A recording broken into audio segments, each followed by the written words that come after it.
Araw-araw na mga salita ng Diyos. Yaong mga hindi naghahanap ng pagsulong ay palaging nag-aasam para sa iba na maging negatibo at batugan din gaya ng kanilang mga sarili. Yaong mga hindi nagsasagawa ng katotohanan ay naiinggit sa mga nagsasagawa ng katotohanan. Yaong mga hindi nagsasagawa ng katotohanan ay nagnanais palagi na linlangin yaong mga tanga at yaong salat sa pagtalos. Ang mga bagay na ibinubulalas ng mga taong ito ay nagsasanhi upang ikaw ay manghina, dumausdos pababa, magkaroon ng abnormal na mga kalagayan at mapuno ng kadiliman sa loob. Nagsasanhi sila upang mapalayo ka mula sa Diyos at gagawin ka nilang nagpapahalaga sa laman at nagpapasasa sa iyong sarili.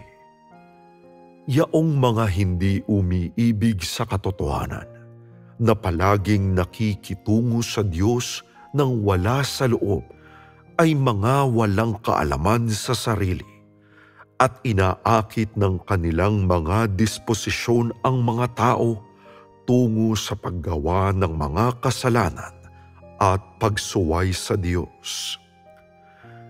Hindi sila nagsasagawa ng katotohanan at hindi rin tinutulutan ang iba na magsagawa nito. Pinahahalagahan nila ang kasalanan at walang pagkamuhi para sa kanilang mga sarili. Hindi nila nakikilala ang kanilang mga sarili at pinipigilan ang iba mula sa pagkilala sa kanilang mga sarili. At pinipigilan nila ang iba mula sa pananabik para sa katotohanan. Yaong kanilang mga nililinlang ay hindi nakakakita sa liwanag at nahuhulog tungo sa kadiliman. Hindi nakikilala ang kanilang mga sarili, mga hindi malinaw tungkol sa katotohanan, at napapalayo mula sa Diyos. Hindi sila nagsasagawa ng katotohanan at pinipigilan nila ang iba mula sa pagsasagawa ng katotohanan. Dinadala ang mga taong hangal na yaon sa harap nila. Sa halip na sabihing naniniwala sila sa Diyos, mas makabubuting sabihin na naniniwala sila sa kanilang mga ninuno, na ang kanilang pinaniniwalaan ay ang mga Diyos-Diyosan sa kanilang mga puso.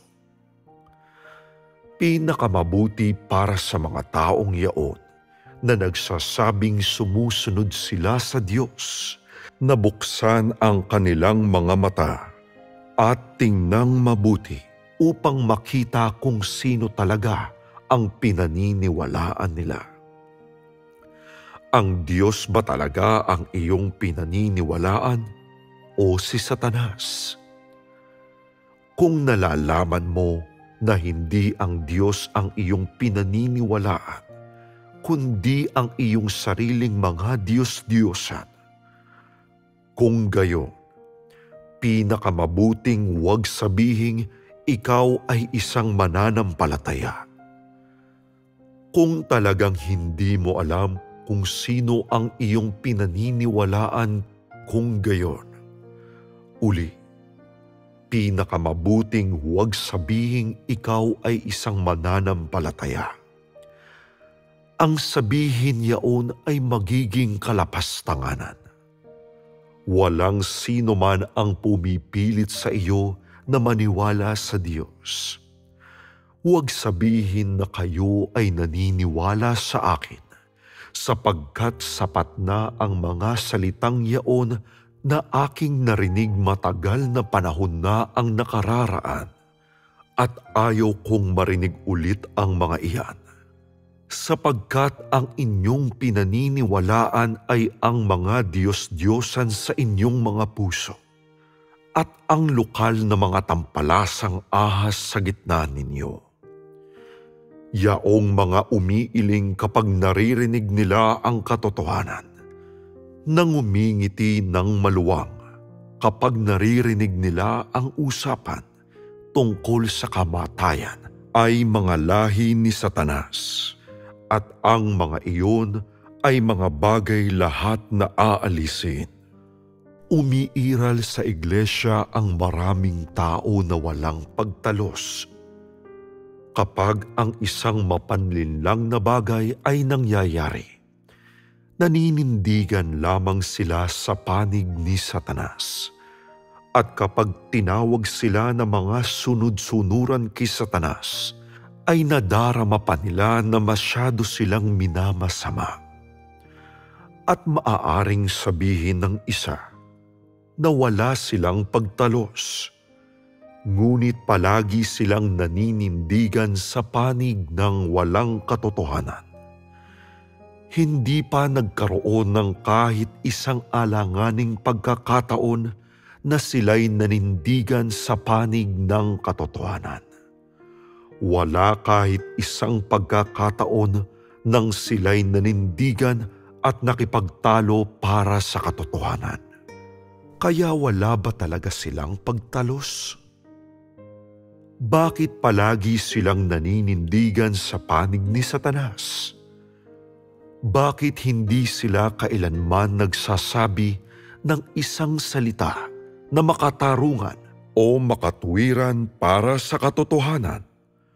Ang kalagayan bang ito ay talagang nilikha ng kanilang panandaliang pagkalito? Mas kaunti ang pagtalos ng mga tao. Mas hindi sila nakakapanindigan sa panig ng katotohanan. Ano ang ipinakikita nito? Hindi ba nito ipinakikita na yaong mga walang pagtalos ay umiibig sa kasamaan? Hindi ba nito ipinakikita na yaong mga walang pagtalos ay mga tapat na anak ni Satanas? Bakit ba palagi silang nakakapanindigan sa panig ni Satanas at sinasalita ang kaparehong wika nito? Ang kanilang bawat salita at gawa at ang kanilang mga ekspresyon ng muka ay sapat na patunay na sila ay hindi anumang uri ng mangingibig ng katotohanan. Bagkus, sila ay mga taong namumuhi sa katotohanan, na makakapanindigan sila sa panig ni Satanas ay nagpapatunay ng husto na iniibig talaga ni Satanas ang mga maliliit na diablong ito na nakikipaglaban para sa kapakanan ni Satanas sa buong buhay nila. Hindi ba't ang lahat ng katunayang ito ay napakalinaw? Kung ikaw ay talagang isang tao na umiibig sa katotohanan, kung gayon, bakit hindi ka nagkakaroon ng anumang pagsasaalang-alang sa mga yaon na nagsasagawa ng katotohanan? At bakit mo kaagad sinusunod yaong mga hindi nagsasagawa ng katotohanan sa sandaling nagkakaroon sila ng pagbabago ng pagpapahayag?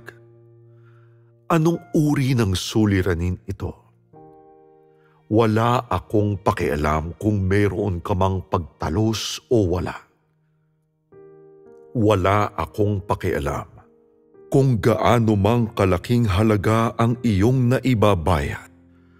Wala akong pakialam kung gaano man kalakas ang iyong mga puwersa, at wala akong pakialam kung ikaw man ay isang lokal na ahas na tampalasan o isang tagapangunang may dala ng bandila.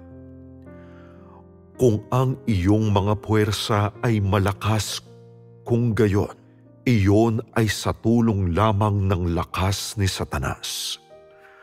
kung ang iyong karangalan ay mataas. Kung gayon, iyon ay dahil lamang sa napakarami ang nakapaligid sa iyo na hindi nagsasagawa ng katotohanan.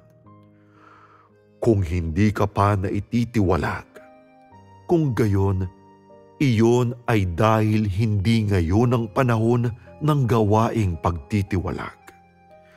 Sa halip, ito ay panahon para sa gawaing pag-aalis. Walang pagmamadali na itiwalag ka ngayon. Kailangan ko lamang maghintay para dumating ang araw na iyon.